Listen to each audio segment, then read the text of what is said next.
Muito bom dia! Eu quero desejar tudo do bem e tudo de bom para você. Ei, tá aí em casa, que domingão maravilhoso. Seja bem-vindo, meu amigo, seja bem-vinda, minha amiga, ao nosso programa Eu, Você, Nós e o Terceiro Setor. E hoje tem muita coisa de gente eficiente. Se prepara, estava precisando de inspiração, estava precisando escrever uma nova história. Tem gente aqui que vai dar cada lição de vida para nós e ela está aqui. Paula Martins, apresentadora, advogada e gerente do Instituto Américo Moraes. Eu quero desejar a você também um excelente dia. Bom dia. Tudo de bom para você, Paula. Obrigada, Fuli. Bom dia para você também. Bom dia para vocês de casa. Mais uma manhã de domingo e a gente aqui juntinho, dessa vez para debater um tema tão presente no nosso dia a dia e muito relevante, a realidade das pessoas diagnosticadas com algum tipo de deficiência, né? Vamos trabalhar isso daí, vamos conversar, saber um pouquinho mais, né, Fuli? Olha só para a gente ilustrar aqui, o nosso papel é contar histórias e trazer números, para que a gente possa ajudar a melhorar a vida das pessoas. Para você que está acompanhando a gente agora, pelo menos 45 milhões de brasileiros têm algum tipo de deficiência. Isso representa mais de 25% da população, segundo o levantamento do IBGE. Só quero dizer o seguinte, essas pessoas, mais do que respeito, elas merecem um papel do Estado, dos agentes que fazem a diferença, porque são cidadãs e cidadãos e que pagam impostos, como eu, como você. Paula, fala para nós. É exatamente isso, Fuli. E só para a gente contextualizar um pouco mais, 1 em cada 4 brasileiros possuem algum tipo de condição entendida como deficiência. Então, vale lembrar que a nossa lei brasileira de inclusão, que a gente pode conhecer aí como Estatuto da Pessoa com Deficiência, está em vigor desde 2016 e traz uma série de direitos para garantir a oferta de condições de igualdade a essas pessoas com deficiência em várias áreas. Mas assim, é o que a gente está conversando aqui. E quem vive na pele? E quem vive essa realidade? Será que a legislação está sendo realmente garantida? As normas estão sendo cumpridas? Hoje aqui no programa a gente vai conhecer várias histórias emocionantes e vamos entrar um pouquinho na realidade dessas pessoas. E prepare o seu coração para tudo que a gente vai mostrar. Você quer saber quem é o Leno? O Leno é o seguinte, quando muita gente encara algum obstáculo como, eu estou com uma deficiência na trajetória da minha vida, ele mostrou para nós que existe gente de excelência que faz a diferença, com muita eficiência. Traz só um tiquinho para eu contar para você que está em casa. Vai lá, manda ver. Eu fico imaginando nós dois. Já confirma o dito popular, quem canta, seus males espanta. O nosso personagem Leno tem na música e na poesia muito mais. Essa alegria de viver que vem da grande inspiração chamada superação. Pai de 4 filhos, mora atualmente sozinho, sendo que um filho sempre vem lhe dar suporte. Mas o Leno é aquele sujeito independente. Lavar, cozinhar, se virar nas atividades diárias, mesmo numa cadeira de rodas. Essa é a sua marca registrada. É exemplo para muita gente que anda reclamando da vida. Se tem uma coisa que tira o seu Leno do sério, é a falta de projetos para que a pessoa com necessidades especiais tenha a garantia de mobilidade.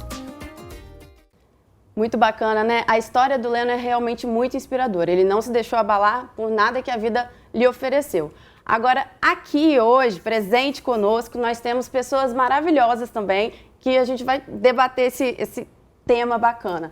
Vamos aplaudir primeiro, né? Todo mundo aplaudindo. A gente combinou um negócio muito legal. 1, 2, 3, todo mundo dando a mão. Ninguém larga a mão de ninguém. O nosso objetivo é esse.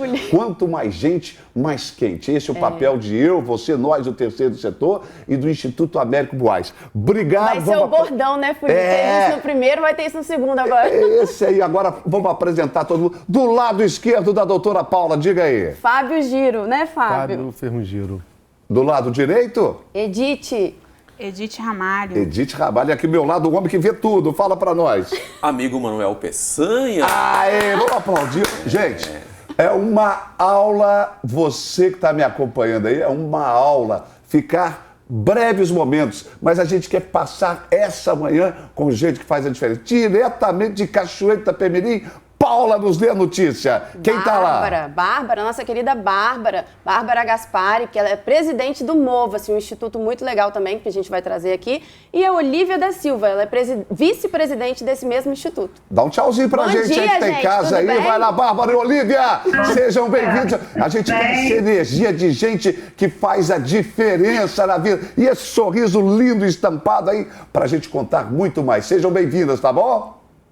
Obrigada. Show. E, ó, você vê que elas estão tão entrosadas que foi até uníssono, parece um coral. Obrigadas. Olha, vamos lá. Agora tem entrevista para falar de uma história muito bacana. Você sabe que eu estou conversando com o Manuel, conversando com a Edith, com o Fábio, e para dizer o seguinte, o Fábio, eu sou lá das Minas Gerais, a gente tem um humorista lá chamado o Geraldo Magela, e ele é deficiente visual. E aí eu falei assim, ô Manuel, quando a gente pega o humor daquela rotina suas, daquilo que vocês vivem todos os dias, isso de alguma maneira ajuda a melhorar entre vocês a convivência? Ele falou, é assim que eu vejo tudo na vida, né? Mais ou menos assim, Manuel. Desse jeito, é uma forma de olhar, né? Muito bom. Bacana. Essa leveza aí para levar a vida, né, Manuel? Tem que ser, tem que ser. E a Edith, agora eu vou falar o seguinte. O Fábio me disse que ele já nasceu sem enxergar absolutamente, não é isso, Fábio? Manuel. E eu estou aqui. Enquanto isso, eu erro o nome do Manuel com o Fábio olha para mim, olha lá o peitoral dele aqui. Cara, não é brincadeira, não. Eu não posso errar, não. Manuel, conta a sua história pra gente, vai lá. Na verdade, eu sou... Eu nasci, né? Lógico. É porque eu fiquei pensando o que eu ia falar. Eu sou de Cachoeira Itapemirim. Também sou. Não, somos de Cachoeira Itapemirim. Cachoeirense. Com 1 ano e 8 meses de idade, meus pais foram descobrir a minha deficiência visual. Embora eu seja deficiente visual de nascença. Os médicos na época diziam que eu não ia andar nem enxergar. Mas a história mudou. Muita coisa aconteceu na minha vida. Eu não parei. Eu prossegui e sempre acreditando que haveria dias melhores, eu cheguei onde eu cheguei. Viu? Quando alguém decreta para você uma situação, uma sentença na vida, tem um negócio chamado superação. É assim que o nosso amigo Manuel faz na vida e também a Edith, não é verdade, Paula? Com certeza, né? Edith, conta a sua história pra gente também. Então, eu já sou fundãoense, beijo aí pro município de Fundão. Alô, meu povo de Fundão, beijo, abraço. Fundão, beijo pra quem é de beijo, E né? abraço pra quem é de abraço. O povo de Fundão tá sempre ligadinho aqui. E eu nasci e minha mãe, né, eu sou a 6ª filha. Nossa. E minha mãe foi animada. É inspirada. E com 3 meses de nascida, minha mãe percebeu que havia diferenças, que eu não acompanhava a mão, que eu não olhava para a luz, que eu chorava, que algo havia de diferente. Então, ela primeiro me levou num pediatra e ele disse que eu tinha alguma coisa nos olhos, mas ele não conseguia me dar um diagnóstico. Aí ela correu para lá e para cá, até que chegou no Hospital das Clínicas e descobriram que eu tinha glaucoma congênita. E com 7 anos de idade, eu perdi o restante de visão, que eu não tinha quase nada, que me dava mais dores do que me ajudava. E aí eu conheci o Instituto Braille. O próprio médico escreveu para minha mãe o endereço do Instituto Braille e lá eu estou até hoje. E lá eu me tornei quem eu sou hoje. Eu sou mãe, eu sou esposa. Eu aprendi a ser independente dentro do Instituto Braille. Aí, Fuli, que entra o nosso querido, nosso e meu especialmente, né? O terceiro setor. O trabalho do terceiro setor em prol da sociedade. Você imagina que se as pessoas não tivessem a oportunidade de melhorar com capacitação, com treinamento e com essa palavra que é a mais importante, oportunidade. E que oportunidade foi essa que o Instituto Braille deu para você? Conta para nós, Manuel. A mesma oportunidade que eu tive lá no Instituto Braille, como eu disse, eu tinha um diagnóstico que eu não ia andar e nem enxergar. E eu trabalhei na roça, falei. Eu trabalhei capinando em Atílio Viváqua, nas fazendas em Muqui e na colheita de café, eu ia tirando o café, né? Porque o café, ele dá no tronco, parecendo jabuticaba. Isso. Então... Eu sou da terra do café, eu sei o que você está falando. Então você percebeu o que eu vi, Isso. né? Eu vi Você o café. manda bem, manda bem. E aí, eu tirava 3 balais de café por dia, sabe? E cresci nessa esperança de ser alguém na vida. E eu tive a oportunidade de vir para o Instituto Luiz Braille do Espírito Santo em 89. Ali eu comecei a estudar, né? Aprendi o sistema Braille, que é a leitura feita pela pessoa com deficiência visual. Comecei a estudar num colégio público, né? Que na época era o José Padre Anchieta. E depois comecei a frequentar a Biblioteca Pública Estadual, onde eu aprendi o sistema Braille através da professora Conceição e comecei a galgar os meus degraus. Morei no Instituto Braille, porque sendo do interior não tinha onde ficar, então o Instituto Braille foi de fundamental importância na minha vida. Te deu esse suporte? Aprendi a locomoção, porque eu não sabia me locomover sozinho, com autonomia. Eu aprendi, então, através do Instituto Braille, e aí comecei a galgar os meus degraus na vida. E o sonho que eu tinha, ser comunicador. E eu consegui chegar. Hoje a minha formação, eu sou jornalista. Nosso companheiro, disse passagem. Trabalho no rádio também. Hoje eu faço um curso de fotógrafo, cegos, já saiu aí na imprensa toda, curso de fotógrafos cegos, através de uma parceria do Instituto Luiz Braille do Espírito Santo com a Soca Brasil, né? E sou músico, tecladista. Opa! Teclado, bateria, violão, acordeon, triângulo, pandeiro. Multitalentoso, enfim, né? Faz Multitalentos. um pouquinho. Nunca deixei de sonhar, sempre sonhando e buscando e respeitando as pessoas. Cheguei onde cheguei. Para onde vou? Continuar seguindo, levando esta mensagem de amor e carinho. Você consegue. Você pode. Você pode. Você pode. Repete comigo, vai lá, Manuel. Você pode. Eu quero chamar a Edith na conversa também, que eu quero que eles contem um pouquinho mais dessa rotina. Vamos botar na prosa aqui o nosso amigo Fábio, não é isso? Olha aí essa pegada de surfista, esse cara bonitão e que tem uma história linda também e que, de certa forma, tem a ver com a minha família também, naquilo que foi diagnosticado ao nascimento, não é isso, Fábio? Sim. Eu tive mielomeningocele, 24 horas de nascido. Fiz minha primeira cirurgia, né? Onde o médico mandou eu morrer em casa. Deixa eu explicar para você. No caso dele, também uma alteração que acontece lá quando ainda no feto. Hoje é facilmente identificado. E no caso dele, a coluninha dele não fechava. Então, depois que ele nasceu, foi feita uma cirurgia para que a sua coluna fechasse. Hoje isso é feito no útero da mãe. Mas, claro, com sequelas. Agora, você imagina quando alguém também te dá um diagnóstico que ele iria morrer. O Manuel falou que disseram que ele não ia andar, não ia falar, tocou a vida dele. O que sua mãe fala hoje desse diagnóstico que deram que você ia morrer em casa? Bom, hoje minha mãe já... Papai do céu levou, mas o que ela disse durante a sua vida? Ela falou muito, que lutou muito, falou que para não deixar isso acontecer, né? E deu tudo errado que o médico falou. Aí, essas imagens são de que? Conta pra gente aí. Bem. Ali, eu tô na praia de Iriri, na praia dos Namorados. E a minha namorada fez esse vídeo aí, né, para fazer uns projetos, para divulgação, para patrocínio. Na época eu pegava onda de caiaque. E através desse vídeo aí consegui alguns apoios, fazer uma divulgação e consegui competir, voltar a competir. Participei de campeonato brasileiro, sul-americano. Já participei de mundial também. Bacana. Entendeu? Eu participei de um mundial, se não me engano, foi em 98 ou 99, não lembro direito. Eu fui o único deficiente físico no mundial. Entendeu? O resto, tudo andava. O esporte entrou na sua vida quando? Com 15 anos de idade, tá? Que eu vi um amigo meu pegando onda de caiaque na Barra do Jucu, o Renato. E aí ele me deu os primeiros passos ali. Eu comecei a pegar onda, me interessei, comprei um caiaque. E, na verdade, ele fez um livro de ouro.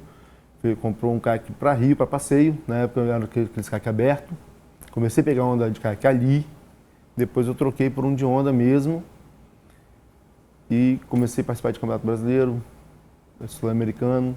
Eu fiquei 10 anos sem competir, depois eu tinha parado por causa de patrocínio, depois voltei, depois de 10 anos, aí consegui pegar um 3º lugar no Brasileiro, depois peguei um 4º lugar no Sul-Americano. Consegui um Bolsa Atleta, fiquei um ano recebendo Bolsa Atleta, aí fui para São Paulo, eu fui para Santa Catarina para competir, aí depois cortaram o Bolsa Atleta e eu parei de novo. Ô Fábio, o Manuel recebeu desde sempre também essa negatividade. Ah, você não vai andar, você não vai isso, você não vai aquilo.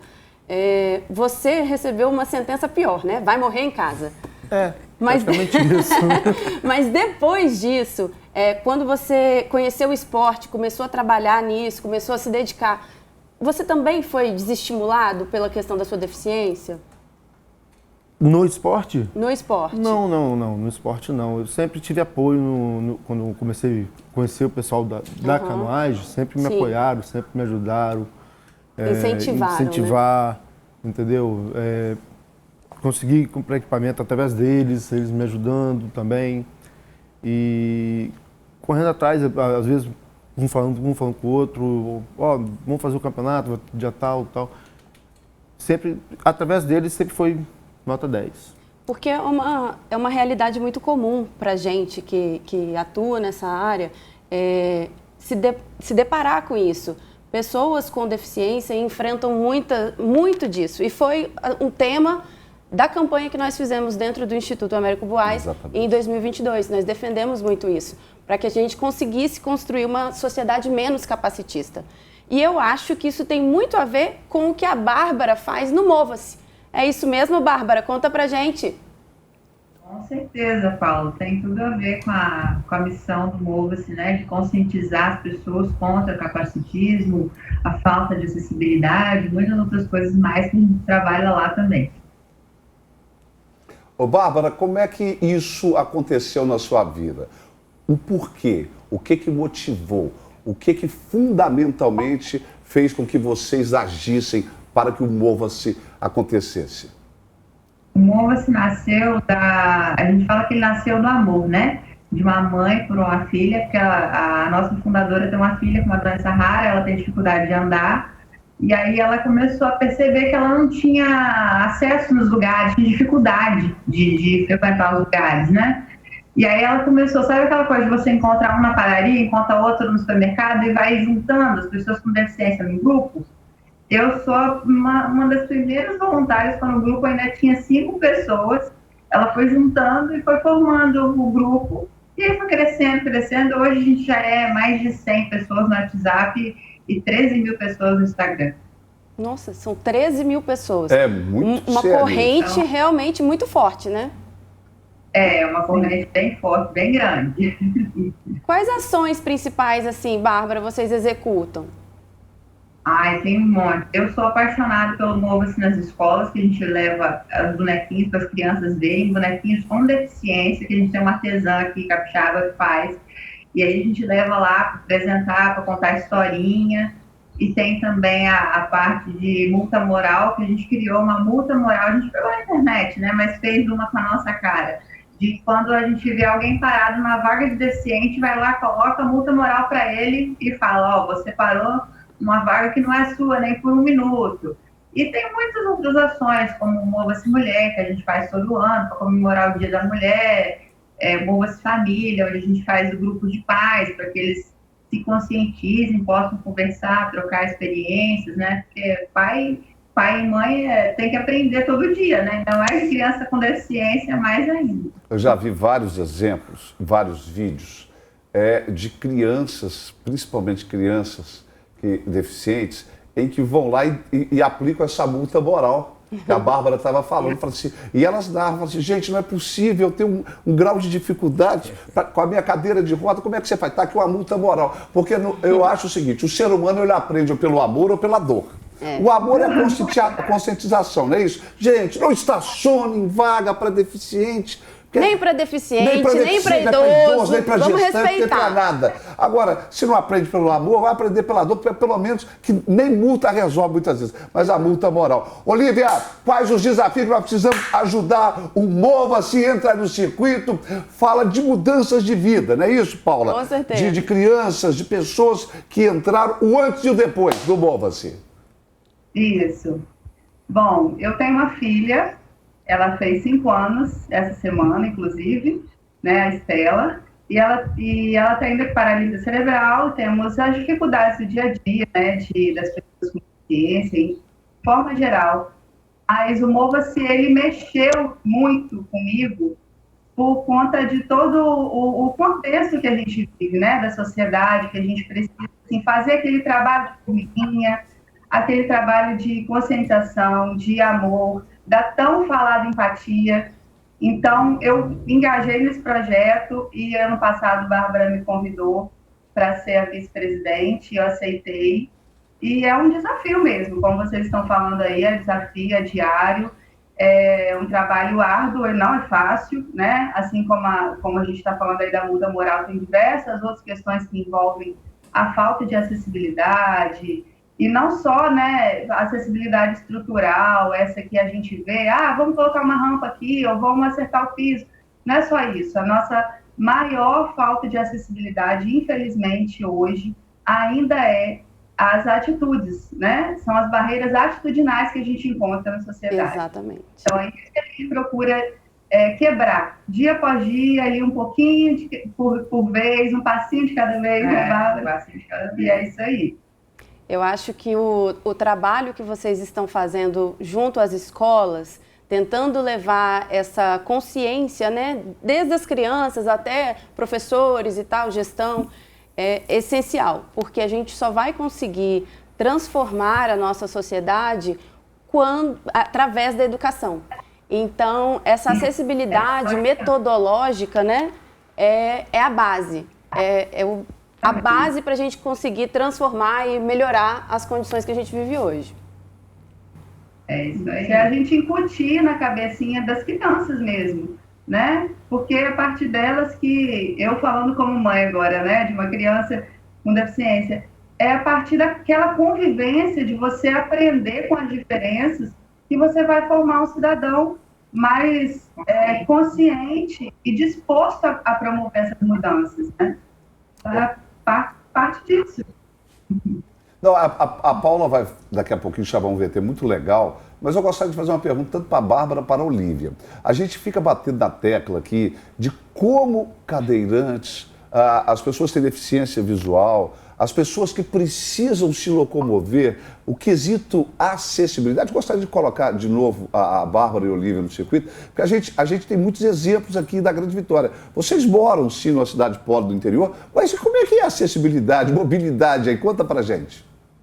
Muito difícil. As calçadas aqui são extremamente esburacadas, é muito complicado. E uma coisa que a gente tem que falar também, não é só a questão da acessibilidade física, como a Olívia está falando, tem também a questão da acessibilidade comunicacional. Muitas pessoas que a gente conhece dentro do Mova, eles não conseguem ir ao médico, porque não tem tradutor de Libras.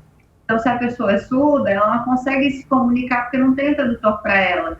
Então, é uma luta também. A gente aqui no Mova, a gente está com duas, a gente tem várias frentes de luta, né? Mas tem duas que são muito importantes: colocar tradutores de Libras nos prédios públicos, nos lugares públicos, nos médicos, para ajudar as pessoas com deficiência auditiva, e também os prédios públicos, os prédios que a gente mais precisa aí, igual de tirar a identidade, né, Olívia, para ter acessibilidade, porque não tem. Os prédios públicos onde a gente precisa tirar documento de cachoeira, infelizmente, eles não são acessíveis. Agora, a Bárbara e a Olívia, vamos nos dar liberdade de saber o seguinte: nós estamos falando de Cachoeiro, falando muitos municípios da Grande Vitória. E na Barra do Jucu, como é que é a acessibilidade lá para você que é cadeirante, Fábio? O que é isso? Ai, meu Deus. Eu vou repetir a pergunta e Acho que você ele reforça entendeu. a sua resposta. Na Barra do Jucu, para você que é cadeirante, como é que é a acessibilidade, mobilidade para você? Repete agora para gente, Fábio. O que é isso? O que é isso, gente? Não tem? Não, nenhuma. Nenhuma. Essa é uma Rua, realidade. paralelepípedo, toda esburacada. Vou te dar um exemplo. Olha para a rodinha da minha cadeira aí, da frente. Isso são Vou olhar. ruas. E não é falta de reivindicar, de solicitar, de pedir, de implorar, não é isso, Fábio? Não. Rapaz, o tal do cadeirante sofre. O tal do Não cadeirante só o sofre. cadeirante, né? Não, Olha não aí, só ó, o cadeirante. Estou botando o cadeirante mostrando porque... aonde é que está o desgaste aí. Mostra a cadeirinha dele, como é que está toda estrupiada a roda aí, ó. Barra do Jucu, Olha aqui, para gente, você aí, tudo ó. solto. Entendeu? Meu Deus do céu. Não tem sensibilidade nenhuma. Não tem calçada, a rua, calçada toda quebrada, não tem rampa direito, não tem... E o município de Vila Velha tem um conselho da pessoa com deficiência. E não... Nada. Eu acho que, como eu já falei várias vezes, eu já pedi, quer dar uma volta de cadeira de roda aqui na Barra de Cu? Para ver se consegue andar? Ninguém quer. Entendeu? Mas se você olhar lá o centro da Barra do Jucu, hoje algumas ruas estão fazendo, botando para VS. Entendeu? Mas não são todas ainda. É um paralelepípedo todo aberto, assim, todo, né? Desnivelado todo. Mas não tem que pedir, sofrido, né, né, gente? Fábio? A Paula, que é advogada, não tem que pedir, gente. O que a Paula abriu o programa de hoje falando, é lei, é direito que eles têm. O gestor público tem que cuidar. Aí, você viu que a minha pergunta foi para o Fábio? E a pergunta ela tem que ser estendida para Edith, também para o Manuel, porque a gente fica pedindo, na minha comunidade vamos melhorar aqui a calçada cidadã. Você viu que Bárbara e Olívia disseram, não é só isso, a gente tem que, quando um cadeirante ou um portador de necessidade está chegando num prédio público, numa loja, tem que ter uma comunicação especial para ele também, entendeu? Não é só a questão física. E lá na Barra do Jucu não tem nem a questão física. Edith, só chamar Edith. Edith, quais são os principais desafios para você que não enxerga? Em questão da acessibilidade, É. são todos. Então vai lá, vamos tentar resumir esses todos aqui, só os pontos específicos do sofrimento diário, do desafio diário que você tem. Calçadas, todas estrupiadas, uma mais alta, outra mais baixa, você não sabe onde andar.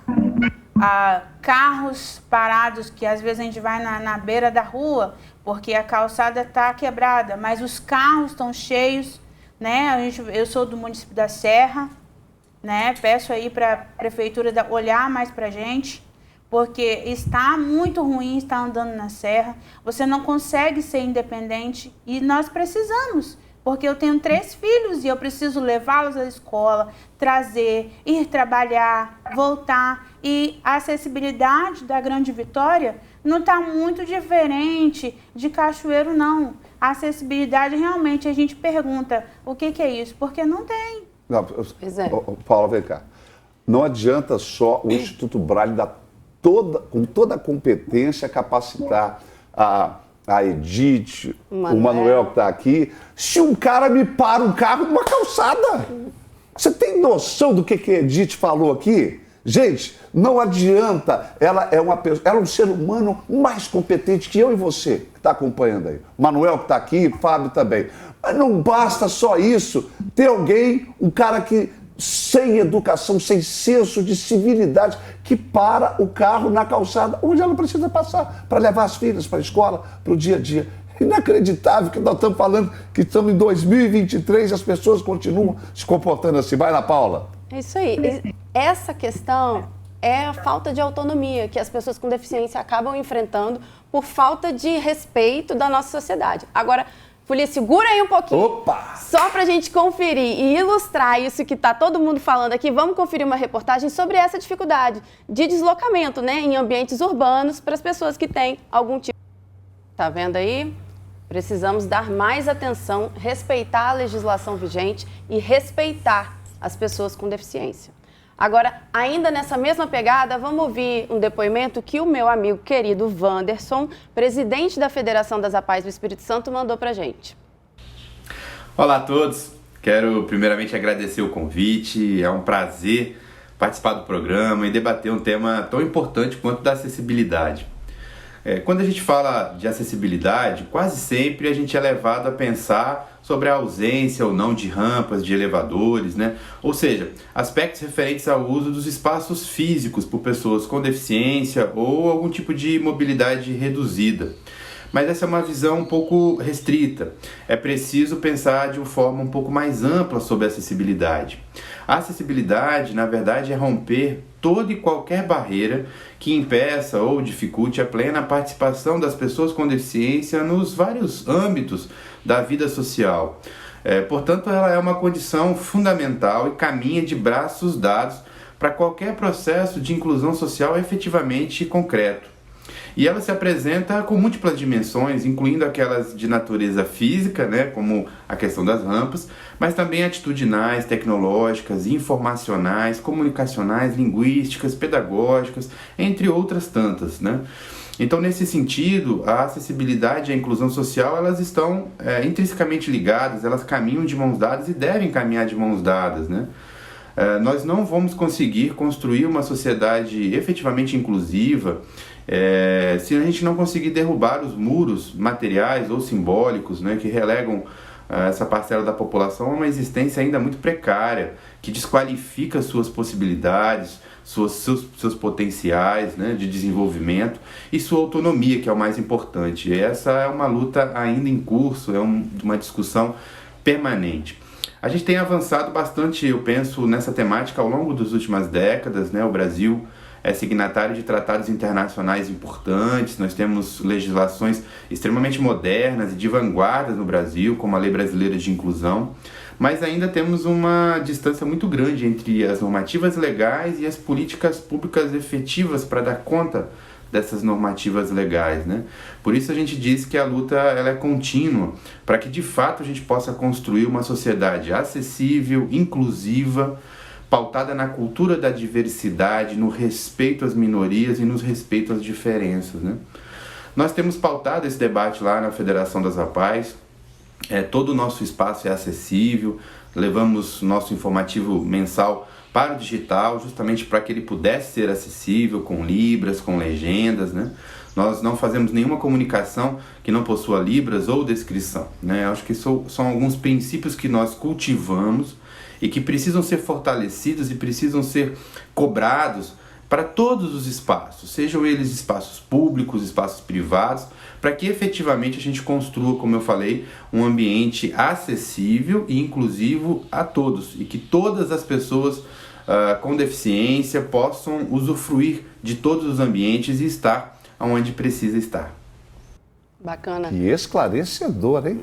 Ele é Obrigado ótimo. ao nosso Wanderson aí, porque a lei existe, ela só não é cumprida. Olha que absurdo, gente. É cumprido em parte, né, Não, Felipe? Porque, na verdade, eu não vou precisa... querer também ser um crítico, a crítica pela crítica. Existe a lei, em parte cumprida, mas assim, o que a gente conversa com o Fábio, com a Edith e também com o Manuel, é que é o seguinte, conta aí o exemplo da árvore aqui, conta para nós aqui, Manuel, como é que são as árvores aqui em Vitória? A maioria das vezes, as árvores elas estão posicionadas de forma um pouco, não é? Vou suavizar. Ele vai mostrar para nós inadequada, porque as árvores, ela vem e faz esse processo. Uhum. A bengala passa e indica que está tudo ok, mas essa parte que fica na direção da cabeça ou até mesmo no peito da pessoa que está passando, e aí você acaba batendo nessa árvore. Eu sei que existe vários processos para que isso ocorra, mas acredito eu que, em primeiro lugar, é o ser humano, né? A Edith vai falar agora que ela também tem um detalhe com os postes. E o esposo dela, que também é deficiente visual e é alto. Conta o case pra gente aí, Edith. Às vezes a gente passa e passa a bengala e você vai tranquilamente. Daqui a pouco, né, o meu esposo tem 1,90 e ele bate a cabeça lá no alto nossa, ele fica muito bravo, porque as pessoas não olham para esse motivo e falam assim, mas é muito alto, ninguém vai passar ali. Não, gente, nós cegos, nós somos altos também, temos uma altura, apesar que eu não tenho, mas existe, né? A gente tem que pensar no que está no alto, não só o que está no chão, porque nós precisamos ser independentes. Edith, no ar aqui, ó, tá lá embaixo do seu esposo, mandando bem, ali é um banjo? Um banjo. No primeiro momento achei que era um cavaquinho. E os dois herdeiros lá? Isso. Quais os nomes? Fala pra gente, eles estão na tela da TV agora. Manda beijo, é o momento. Beijo, amo vocês. Aí você me faz chorar, porque essa aí é minha família, minha preciosidade. Fala o nome do seu amor lá, do Meu maridão. esposo chama Glauco Silveira. Esse é um vídeo que tá no canal do YouTube dele, né? Se eu puder aqui falar. Pode falar. É canal Cavaquinho e Percussão com Acessibilidade. Que Meu legal. esposo, ele é músico, muito talentoso também, tal qual o nosso amigo Manuel aqui. É isso. O pequenininho é o meu de 5 anos, o Gutierre. E o maiorzinho é o Gustavo. E o que tá na câmera, né? Uma hora no início do vídeo ele aparece. Tem 16 e é o Guilherme. São as minhas preciosidades. E no Rio eu tenho 2 de coração, que são meus enteados, filhos, o Lucas e a Daiane, que não estão nesse vídeo. Mas assim, eu e ele, a gente enfrenta barreiras, né? Mas estamos aí com a nossa família, né?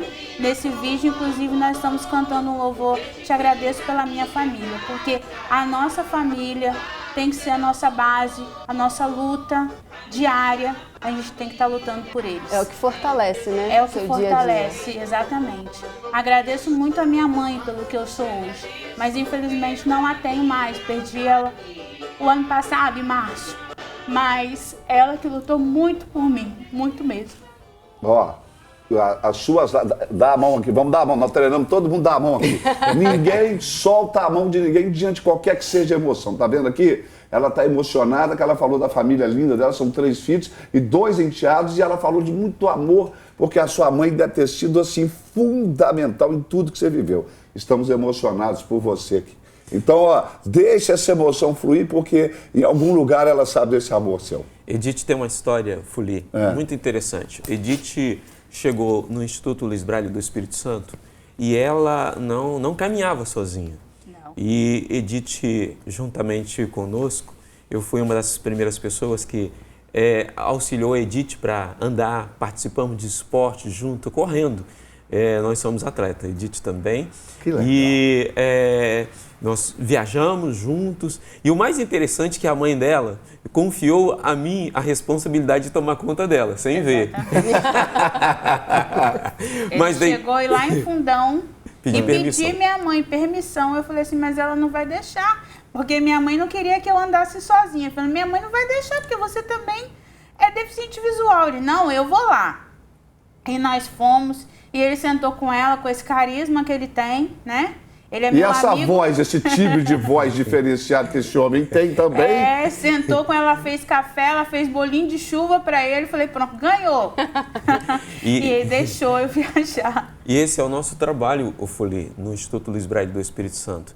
Tá junto com a pessoa com deficiência visual e ela aprendeu a locomoção, se tornou atleta, competiu, hoje trabalha, é representante, vende cosmético e etc e tal. E ela é professora também do Sistema Braille, Com excelência. dá aula no Instituto Braille, que é o nosso papel também, está ensinando o Sistema Braille para a pessoa com deficiência visual, e a gente tem feito esse papel para auxiliar a pessoa e mostrar que ela pode caminhar, ela pode estar no dia a dia. Pode falar, Paula, eu senti que você queria falar. eu ia te Agora. Eu olhei nos seus olhos. Eu queria saber como é que o Instituto Braille ele se mantém, porque as instituições do terceiro setor têm essa dificuldade. Vocês já estão aí há mais de 80 anos. Exatamente. Nós agora vamos completar 7 décadas, né? E o que acontece? O Instituto Luiz Braille do Espírito Santo ele é mantido por pessoas voluntárias que se propõem a ajudar o Instituto, né?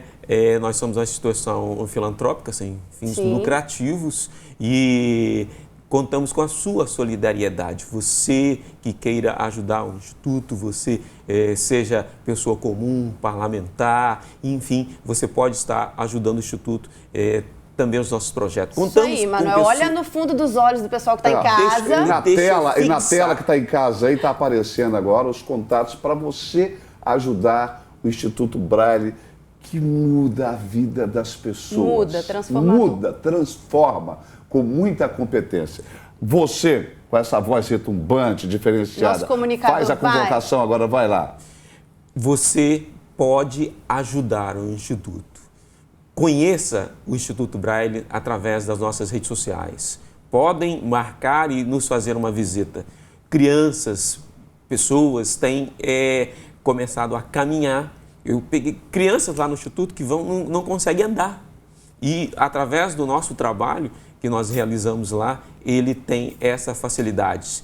Podem, no seu dia a dia, estar praticando as suas atividades. De lá já saiu advogados, comunicador, que sou comunicador, trabalho no rádio também. Tem um canal no YouTube. Fala pra gente. Chama-se Amigo Manuel. Acesse lá, por gentileza. Hoje nós temos uma dificuldade muito grande que muitas pessoas acessam o canal e não se inscreve. Inscreve, que a gente precisa monetizar esse canal. Deixa o seu like. Deixa o seu like. Inscreva-se. Aciona o sininho. Amigo Manuel. Amigo Manuel. Inscreva. Ele tem uma música do canal. Amigo Manuel, fazendo a diferença na Gente, comunicação. eu não aguento, Fuli, pelo amor de Deus. Deixa eu só fazer o seguinte, a gente falou aqui em vários momentos das mães. A gente se emocionou, né? Tenho certeza que a mamãe também do nosso querido Manuel, o Fábio, enquanto o Papai do Céu permitiu que você tivesse, a mãe dele recebeu o seguinte diagnóstico, ó, leva esse menino para morrer em casa. A Bárbara e a Olívia estão no circuito porque é o seguinte, o mais importante é que existe uma mola propulsora de amor na sociedade chamada mãe. E as duas nos disseram que o Mova-se parte justamente dessa mola propulsora, desse amor chamado mãe. E essa repercussão desse amor, ele tem crescido, porque você já falou de 13 mil pessoas, não é isso? No Instagram. O que mais vem aí do Mova-se para nós? Bárbara e Olívia, fiquem à vontade para inundar isso aqui de amor. Conta aí para nós. O que vem no Mova-se esse ano? Ai, meu Deus, o que tem de novidade, amiga? Fala aí, Olha, o nosso projeto desse ano, como a gente vem de uma pandemia, né, e do retorno das atividades, então, nosso passo é montar a nossa sede, instalar, promover mais ações para chamar mais a sociedade cachoeirense, para juntar, para somar o projeto e dar continuidade ao que vem dando certo, assim. Fuli, essa coisa da mãe, né? Programa passado a gente viu um projeto pautado para fomentar o trabalho das mães. Hoje, de novo, mães. Tal da mãe tem um superpoder, né? Se não fosse o amor das mamães, eu falo isso, a minha já está com 80 anos, a dona Cecília, o apelido dela, a dona Ciroca, que faz um pão de queijo, um pudim. Você pode trazer para a redação, tá? Toda vez eu falo isso, o problema é que ela vai registrar. virar amiga de infância de nós. A com 80 anos vai ligar, Manuel, você está querendo aí um pudim? Edith, Fábio, lá na Barra do Jucu. Tá vendo? Ela é sensacional. E vou dizer o seguinte, as mães efetivamente brigam, lutam pela causa. São as mães que falam, ó, você vai conseguir. Quando o mundo todo, o universo conspira contra, a mamãe fala assim, vamos lá. Você quer conhecer um cara que também é um exemplo, é um cara que se superou, é um cara eficiente na vida? Você estava precisando também de inspiração depois de conhecer um pouquinho mais da história do Fábio, da Edith e do Manuel? A gente vai chamar quem? Fala o nome dele aí. O Leno, que não gosta de ser chamado de seu Leno. Exatamente, chamou de seu Leno, ele chia mais do que gato com asma. Manda ver o diferencial desse cara na vida da gente, vai lá. Eu fico imaginando nós dois. Já confirma o dito popular, quem canta, seus males espanta. O nosso personagem Leno tem na música e na poesia muito mais. Essa alegria de viver que vem da grande inspiração chamada superação. Nós estamos aqui no bairro Novo Horizonte, na Serra, na casa do Leno. E o que a gente vê na rotina dele é um ser humano eficiente, muito eficiente. Fácil, extremamente fácil, Pra você e eu e todo mundo cantar junto. Pai de 4 filhos, mora atualmente sozinho, sendo que um filho sempre vem lhe dar suporte. Mas o Leno é aquele sujeito independente. Lavar, cozinhar, se virar nas atividades diárias, mesmo numa cadeira de rodas. Essa é a sua marca registrada. É exemplo para muita gente que anda reclamando da vida. Se tem uma coisa que tira o seu Leno do sério, é a falta de projetos para que a pessoa com necessidades especiais tenha a garantia de mobilidade. É porque eles não precisam. Você vê que tem um deputado, senador que corre atrás de alguma coisa, porque tem uma filha com problema. A senadora que foi acidentada, ela corre atrás porque precisa, mas no geral não precisa. Então... A gente vai ver isso na prática. Aqui, por exemplo, é um lugar que eu não consigo acessar devido aos degraus. E outros tantos lugares, como por exemplo, ir ao dentista, que geralmente é no segundo andar, eu só posso ir no primeiro. Eu tenho algumas dificuldades aqui, algumas rampas dão para subir, outras não.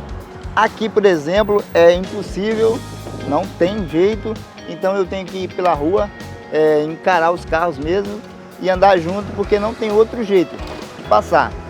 Pegar um ônibus para o seu Leno é sinônimo de falta de respeito. Vamos entender melhor? Uma das grandes dificuldades que eu tenho de andar de ônibus é que agora, principalmente que só tem um motorista, e o espaço é muito pequeno. Então eu tenho que subir na rampa e fazer uma manobra. Se o ônibus estiver muito cheio, não dá para fazer a manobra, o pessoal fica impaciente. Então é melhor nem ir de ônibus, assim, eu prefiro não ir de ônibus, porque é difícil. Acessibilidade está prevista em lei. É dever das prefeituras, governos estadual e federal. É um direito do Leno e de outros milhões de brasileiros e brasileiras.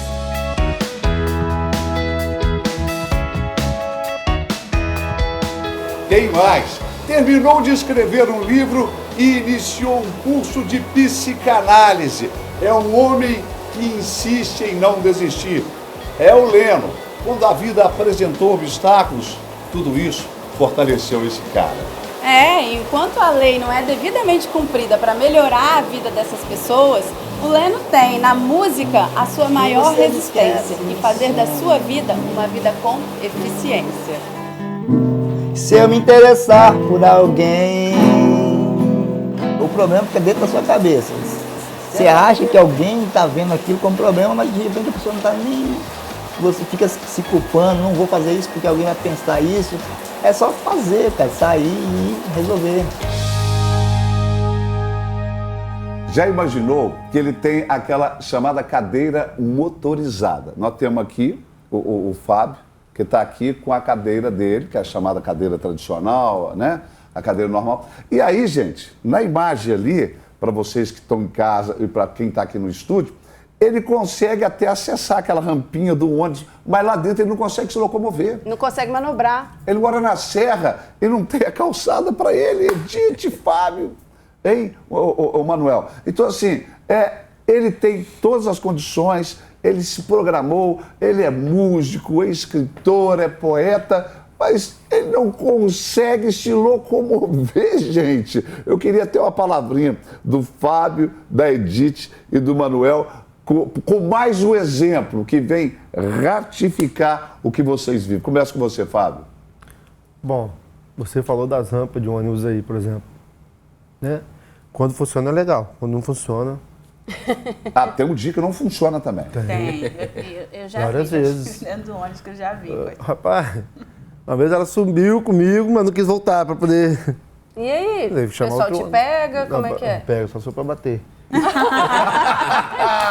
Meu Deus do céu. Na teoria é muito boa, na prática é diferente. Quero agradecer. Fábio, obrigado.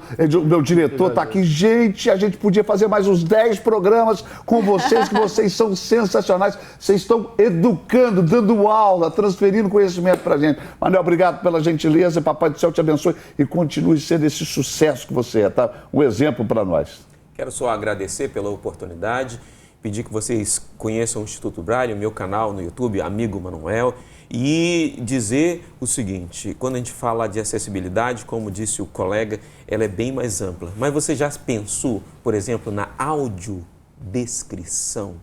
Audiodescrição, o direito a ir ao cinema, assistir um filme, o direito nos veículos de comunicação, descrever as imagens mudas que nós estamos falando.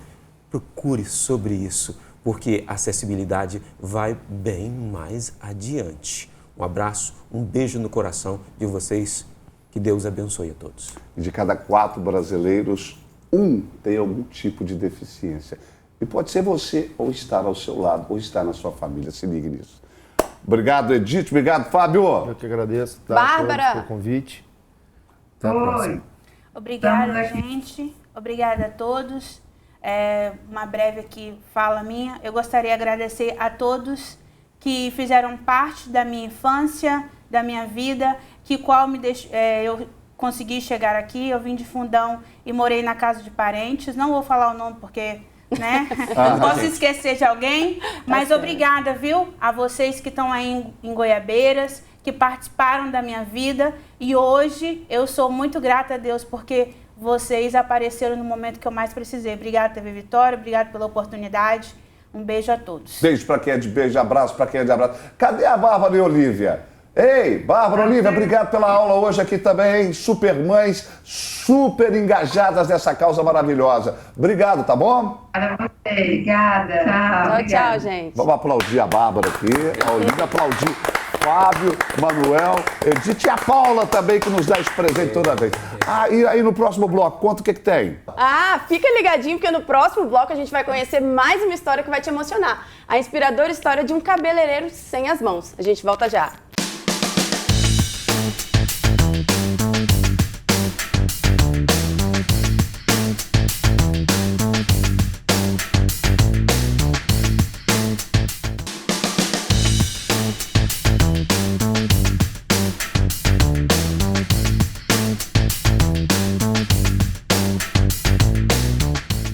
Estamos de volta! O programa lindo, maravilhoso, que está transformando todos nós. Pode virar aqui, que a Paula está aqui emocionada.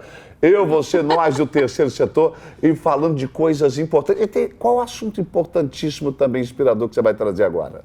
Agora, a gente vai conhecer o Gabriel, que nasceu com uma doença rara, mas não deixou as dificuldades abalarem a luta para seguir o seu sonho, ser cabeleireiro.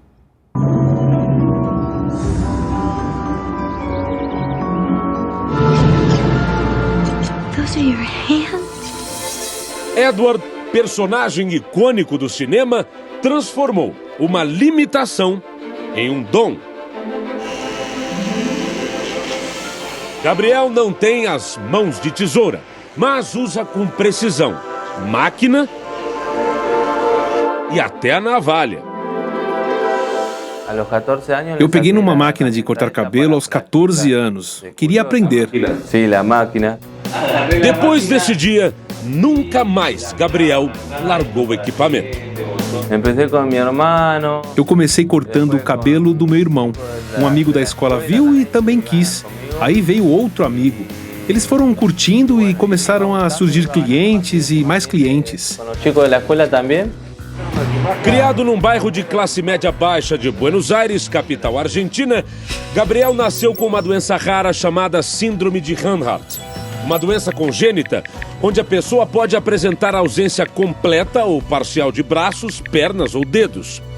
Gabriel não tem os antebraços e uma perna é mais curta que a outra.